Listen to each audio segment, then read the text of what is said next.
Պարոն Մինասյան, 3 ցեղասպանության 110-րդ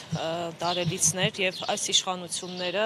չգիտես ինչու միշտ մերժելու քաղաքականություն են վարում եւ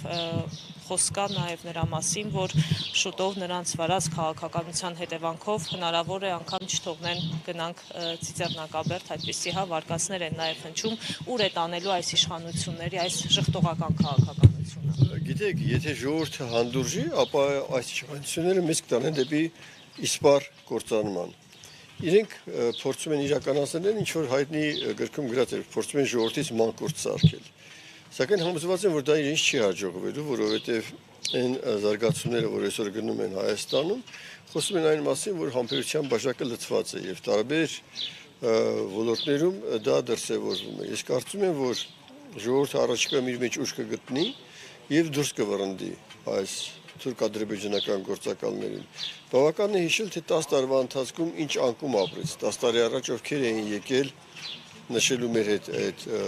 ցեղասպանության 100-ամյակը եւ հիմա ինչ վիճակ է։ Նույնիսկ իշխանությունը որևէ սքո միջոցառում չկազմակերպեց։ Դրսից այլ արտերկրից ավելի շատ ցավակցական ուղերձներ մենք լսեցինք պետական մարմինների եւ պաշտոնատար անձանց կողմից, քան Հայաստանում։ Մի նպատակ իրենք ունեն ջնջել մեր հիշողությունը, որպեսզի դրանով կարողանան իրականացնել իրենց նենգ մտադրությունը։ Սակայն դա անհնար է։ Հայ ժողովուրդը իր բազմադարյան պատմության մեջ ավելի նենգ ու վտանգավոր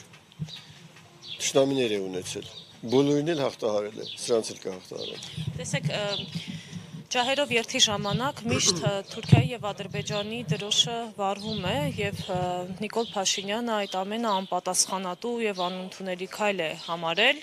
Օրինակ դուք ինչպես եք վերաբերում Նիկոլ Փաշինյանի այդ հայտարարությանը, որովհետեւ երբ որ